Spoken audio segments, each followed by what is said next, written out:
상가 고인의 명복을 비는 바입니다. 망자의 한해 정치권이 초토화되고 있습니다.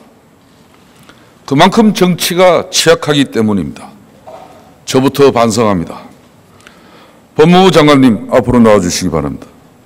장관님, 지금까지 진행해온 자원개발 비리 수사의 배경에 혹시라도 어떠한 정치적 고려나 모종의 의도가 깔려 있었습니까?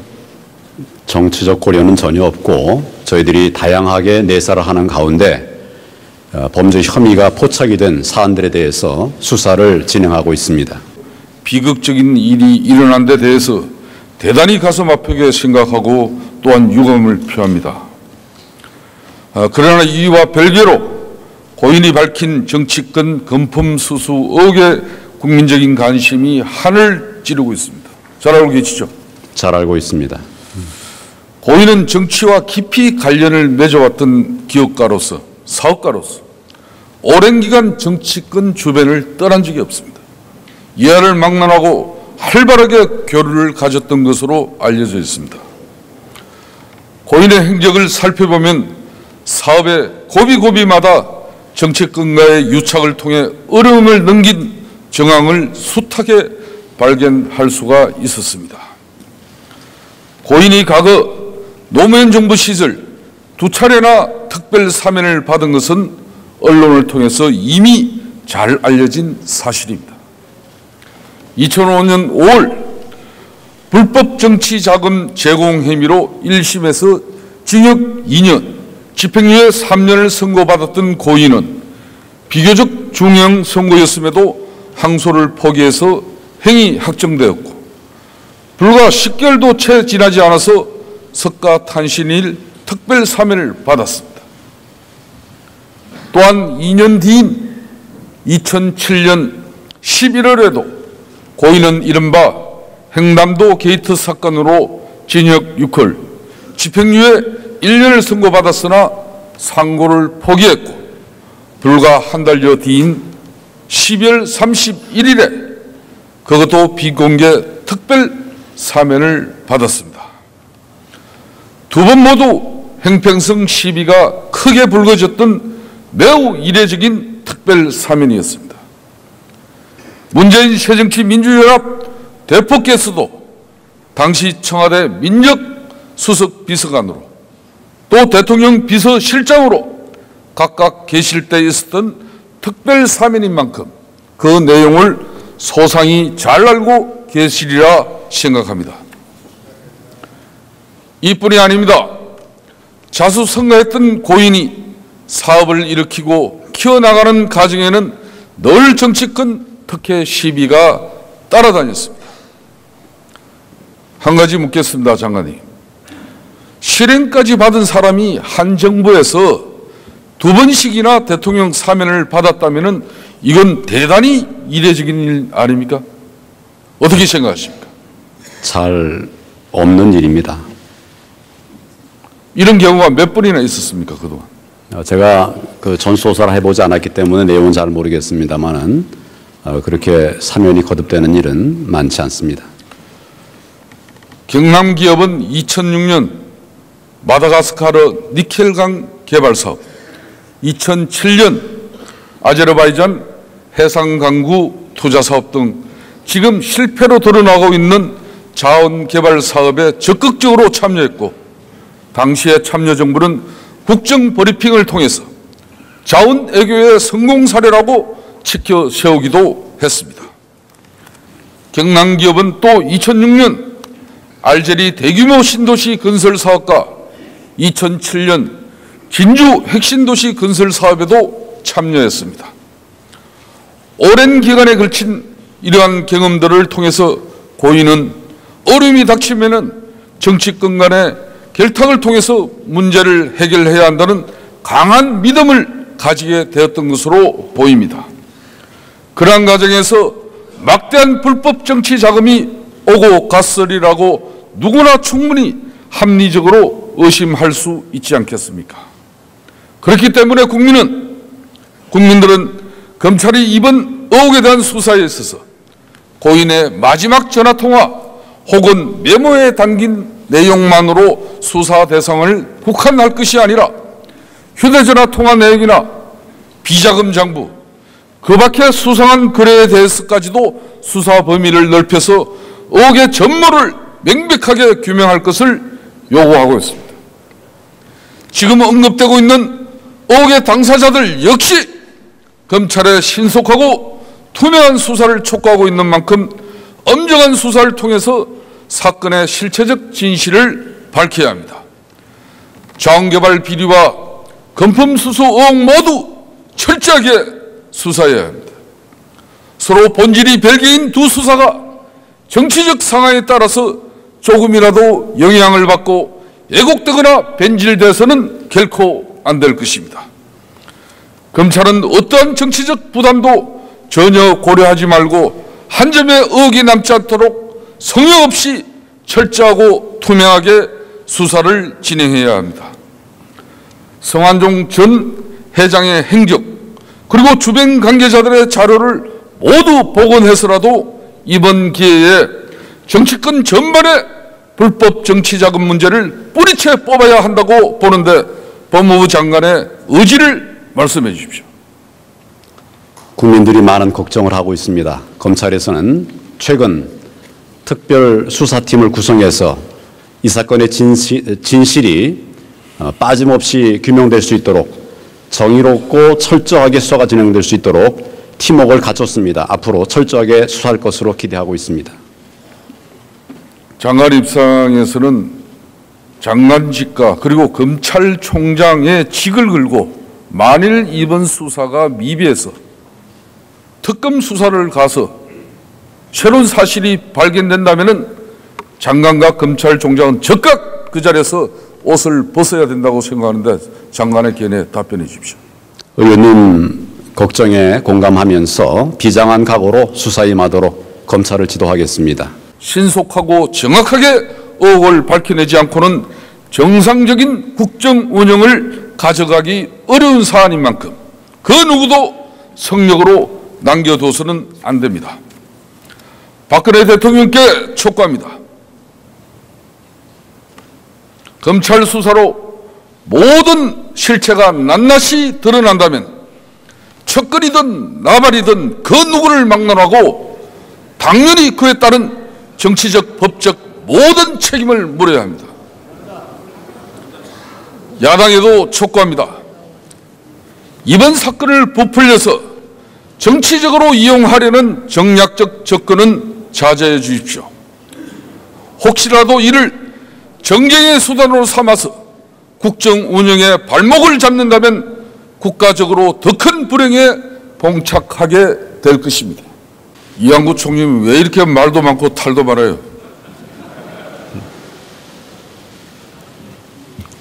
성완종 전 회장의 극단적 선택으로 검찰은 물론 정치권에까지 후폭풍이 불어닥치고 있는데 고인의 죽음에 대해서 총리는 어떤 심정이십니까? 예, 이유가 어떻게 됐든 간에 위명을 달리하신 고인과 유가족에 대해 심심한 애도의 뜻을 전합니다. 예. 총리님 충청 포럼 아시죠? 네, 알고 있습니다. 성 전 회장이 지난 2000년에 만들었고 회원수만 3,500명에 달하는 이 포럼에서 여야를 막론하고 다수의 충청 출신 정치인과 언론인들이 왕성하게 교류하고 활동한 것으로 알려지고 있는데 총리께서도 회원으로 활동하지 않았습니까?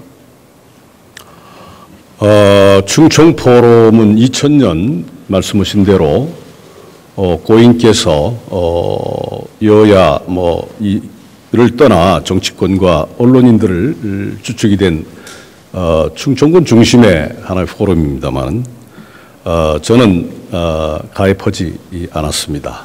이유는 기업하시는 분이 주도하는 그러한 포럼에 제가 그때 16대 국회의원 신분이었습니다만 정치인이 가입하는 것이 좀 부담스러워서 가입하지 않았습니다. 언론 보도에 따르면은 과거 총리가 충남도지사 시절 이 경남 기업이 당시 도지사였던 총리를 상대로 소송을 했었다는데 도대체 그 내용이 무슨 얘기입니까? 고인의 고향인 안면도 개발권을 둘러싸고 한 수조 원대의 개발권 문제를 놓고 충청남도와 고인이 소유하고 있었던 경남기업과 송사의 건입니다. 2007년 1월에 시작해서 2008년 11월에 2심까지 갔습니다마는 그 당시에 경남기업이 충청남도에 패소한 그러한 사건입니다. 그럼 고인 측은 그 소송으로 인해서 총리께서 고인에게 안 좋은 감정이 있었다는데 사실입니까? 글쎄요, 그건 뭐 제가 잘 모르겠습니다만 저는 도지사 신분이었고 고인은 경남기업에 원하신 분이었으니까 그건 모르겠습니다만 하여튼 우리 도와 2년 동안 좀 아주 심하게 소송이 진행이 됐던 것으로 기억이 됩니다. 한 가지 더 여쭤보겠습니다. 지난 2012년 4월 총선과 그해 12월 대선 당시 이완구 총리께서는 당시 정치적으로 어떤 역할을 하고 계십니까? 상당히 기여를 했으니까 지금 총리를 하고 있을 거 아니에요? 예, 기여를 뭐 이 정부에 기여를 했다는 말씀입니까?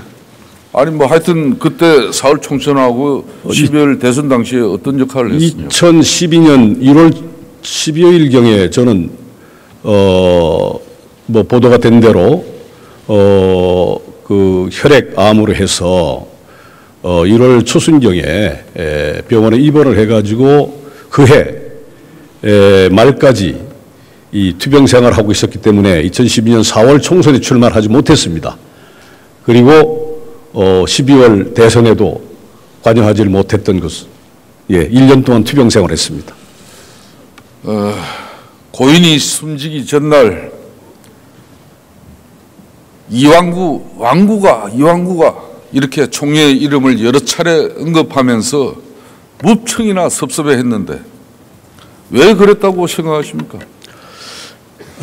제가 이유가 있을 거 아니에요? 네? 이유가 있을 건데 명확하게 답변을 글쎄요, 그 고인이 되신 분의 생각을 경솔하게 짐작한다는 것이 대단히 좀 곤혹스럽습니다만은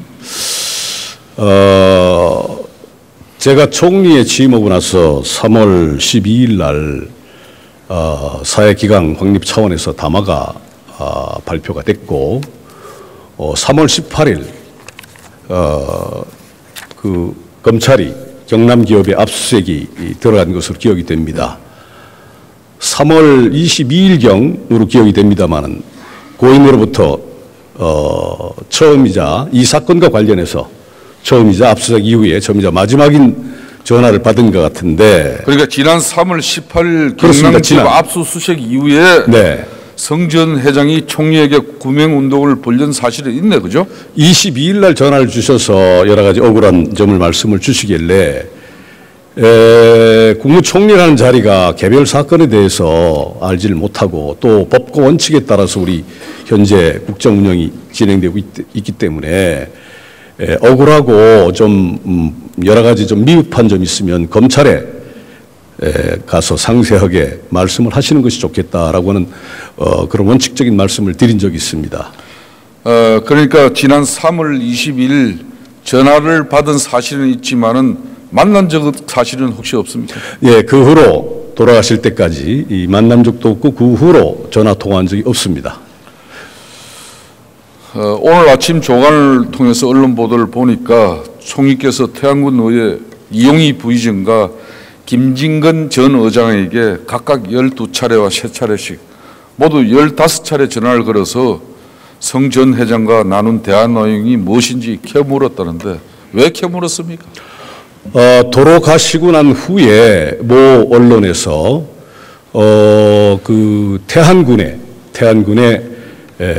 군의회 의장님이신 이용희 의장님께서 이완구이라는 말씀이 있었다는 그 보도를 보고 제가 도지사 할 때 그 이용희 군의장님은 아주 가깝습니다. 제가 도지사 시절에 그분은 군의 의장을 하셨으니까 그래서 이거는 5천만 국민들께서 대단히 좀 곤혹스럽고 지금 혼돈된 이 상태에서 총리 이름이 나왔다는 것은 좀 그렇다. 그러니 도대체 어떠한 내용인지 제가 아마 친분이 없었으면 전화를 못 드렸을 거예요. 그러나 친분이 있기 때문에 어떠한 말씀이 있는지를 확인해야 될 필요성도 있었고 또 그 어른과 아까 말씀드린 대로 자별하기 때문에 전화를 올려서 이 진위를 가리는 것이 맞다. 오히려 그러한 보도를 보고 저하고 친분이 있는 분에게 전화를 안 드리는 것이 좀 이상하지 않습니까? 그래서 전화를 서너 차례 드린 적 있고 그분 답변은 동양인데 같은 동양으로서 이번 사건에 총리 담화 이후에 그 경남기업이 압수수색이 들어갔고 해서 굉장히 좀 섭섭해한다. 총리가 안 도와준다라고 하는 그런 분위기를 느꼈다 하면서 해서 제가 여러 가지 이 말씀을 드렸습니다. 총리 입장이라든가 또 국정 운영에 법과 원칙에 따라서 하는 것이지 총리가 검찰 수사에 관여할 수 없고 관여해서도 안 된다는 말씀과 함께 왜 그런 얘기 나왔는가 하는 그런 지인과 지인 간의 전화였다고 생각이 됩니다. 그 도지사와 또 국회의원 선거를 통해서 경남 기업으로부터 정치 후원금 내지 별도의 정치 자금을 받은 사실이 있습니까 없습니까? 그렇지 않아도 이 사건이 불거지면서 제가 알기로 2006년 이전 정치자금법에 의한 후원금은 포괄적으로 신고하도록 되어 있는데 2006년, 2007년 이후로는 저희들이 보관하도록 되어 있습니다. 그래서 2006년 도지사 선거 이후 그리고 2013년, 2014년 가까운 것을 조사를 해보니까 경남기업과 이 고인으로부터 후원금을 정치인으로서 후원금 받은 것은 없습니다. 총리, 앞으로 이 금품 수수 비리와 관련해서 검찰이 이제 강도 높은 수사를 진행할 텐데 총리께서는 어찌됐든 간에 고인의 메모에 지금 이름이 적혀 있습니다. 그래서 공명정대한 수사를 위해서 앞으로 오해를 불러일으키지 않도록 총리께서는 앞으로 이 수사에 일철 관여하거나 개입해서는 안 된다고 보고 또 검찰 수사에 관계가 될 수 있는 어떠한 사람도 전화 통화도 있어서는 안 된다고 보고 있습니다. 총리의 각오와 견해에 대해서 말씀해 주십시오. 아침에 대통령께서 말씀하신 대로 이 사건의 국민적 파급 내지는 국민적 걱정 이런 것을 미뤄볼 때 성경 없는 수사와 함께 한 점의 의혹이 있어서는 안 된다고 생각을 합니다. 따라서 그 어떤 사람도 어떤 것도 성역이 있어서는 안 된다고 생각되기 때문에 저 자신 메모에 왜 이름이 나와 있는지 저도 이해는 가지 않습니다만은 어떤 경우라도 총리를 포함해서 그 어떤 누구도 필요하다면 또 당연히 검찰이 수사한다면 대상이 들어가야 된다고 생각을 합니다.